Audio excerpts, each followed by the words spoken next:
آج ہم بات کریں گے قوم عاد کی آندھی کے بارے میں۔ قوم عاد مقام احقاف میں رہتی تھی جو عمان اور حضرموت کے درمیان ایک بہت بڑا ریگستان ہے۔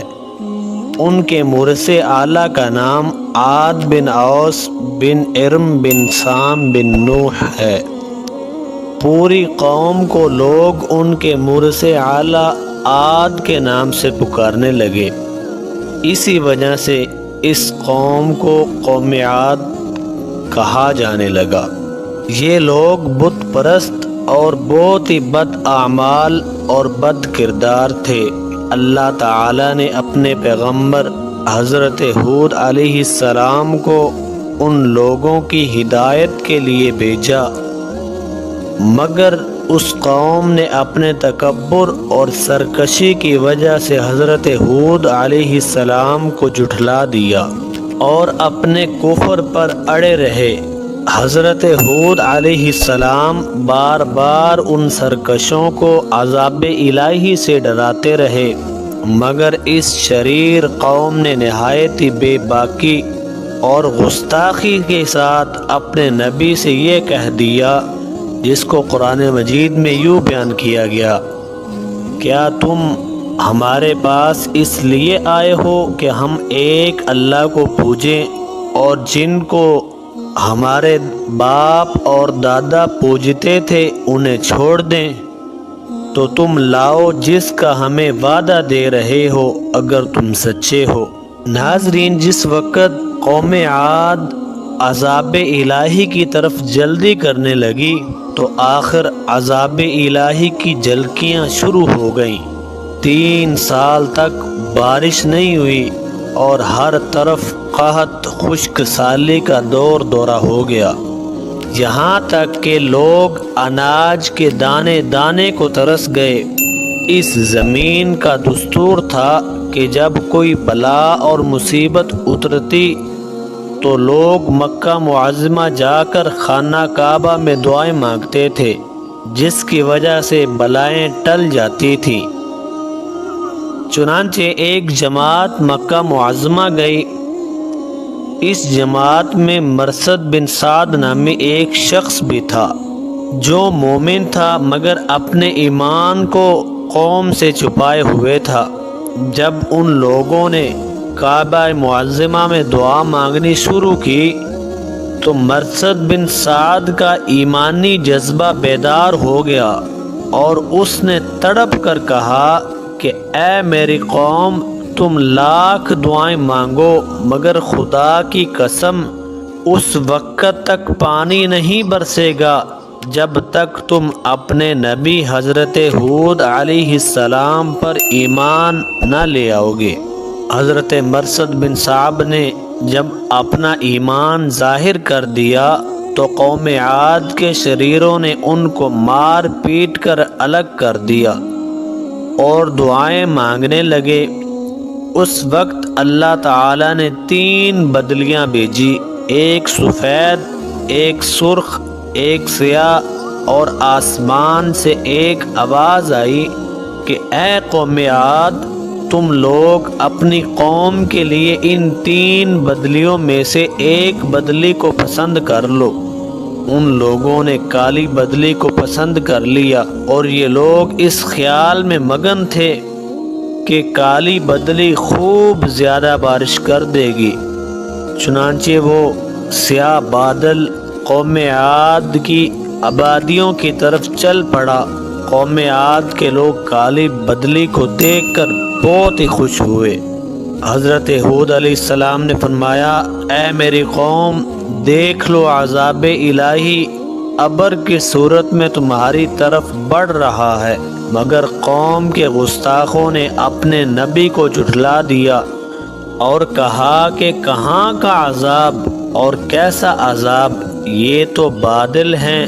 جو ہمیں بارش دینے کے لیے آ رہا ہے۔ یہ بادل مغرب کی طرف سے آبادیوں کی طرف برابر بڑھتا رہا اور ایک دم ناگہاں اس میں سے ایک آندھی آئی جو اتنی شدید تھی کہ اونٹوں کو ماں ان کے سواروں کے اڑا کر کہیں سے کہیں پھینک دیتی تھی، پھر اتنی زوردار ہو گئی کہ درختوں کو جڑوں سے اکھاڑ کر اڑا لے جانے لگی۔ یہ دیکھ کر قوم عاد کے لوگوں نے اپنے سگین محلوں میں داخل ہو کر دروازوں کو بند کر لیا، مگر آندھی کے جھونکے نہ صرف دروازوں کو اکھاڑ کر کے لے گئے بلکہ پوری عمارتوں کو جھنجھوڑ کر ان کی اینٹ سے اینٹ بجا دی۔ 7 رات اور 8 دن تک مسلسل یہ آندھی چلتی رہی، یہاں تک کہ قوم عاد کا ایک ایک آدمی مر کر فنا ہو گیا، اور اس قوم کا ایک بچہ بھی باقی نہ رہا۔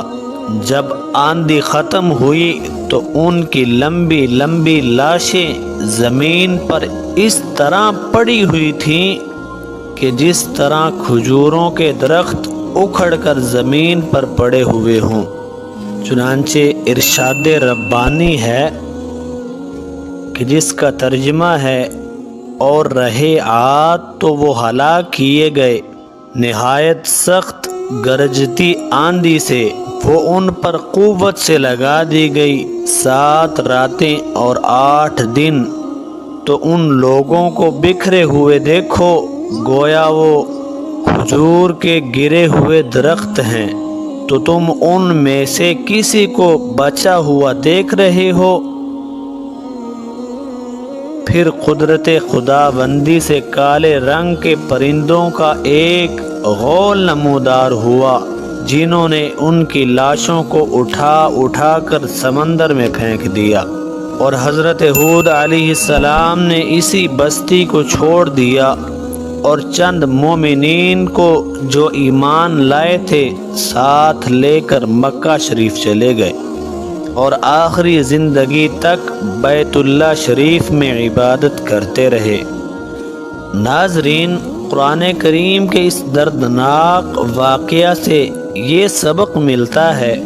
کہ قوم عاد جو بڑی طاقتور اور قد آور تھی،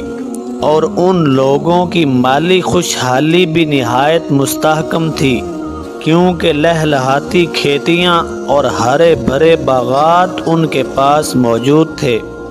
پہاڑوں کو تراش کر ان لوگوں نے گرمیوں اور سردیوں کے لیے الگ الگ محلات تعمیر کیے ہوئے تھے، اور ان لوگوں کو اپنی کثرت اور طاقت پر بڑا اعتماد اور اپنے تمول اور سامان اور عیش و عشرت پر بڑا ناز تھا، مگر کفر اور بداعمالیوں اور بدکاریوں کی منحوسیت نے ان لوگوں کو قہر الہی کے عذاب میں اس طرح گرفتار کر دیا کہ آندھی کے جھونکوں اور جھٹکوں نے ان کی پوری آبادیوں کو تباہ و برباد کر کے رکھ دیا، اور اس پوری قوم کے وجود کو صفحہ ہستی سے اس طرح مٹا دیا کہ ان کی قبروں کا بھی کہیں نشان باقی نہ رہا۔ تو پھر بھلا ہم لوگوں جیسے کمزور قوموں کا کیا ٹھکانہ کہ عذاب الہی کی جھٹکوں کی تاب لا سکیں گی؟ اس لیے جن لوگوں کو اپنی اور اپنی نسلوں کی خیریت و بقا منظور ہے، انہیں لازم ہے کہ وہ اللہ اور رسول کی نافرمانیوں اور بداعمالیوں سے ہمیشہ بچتے رہیں، اور اپنی کوشش اور طاقت پر اعمال صالحہ اور نیکیاں کرتے رہیں، ورنہ قرآن مجید کی آیتیں ہمیں جھنجھوڑ کر یہ سبق دے رہی ہیں کہ نیکی کی تاثیر آبادی اور بدی کی تاثیر بربادی ہے۔ امید کرتا ہوں کہ آج کی ویڈیو آپ کو بہت ہی اچھی لگی ہوگی۔ ہماری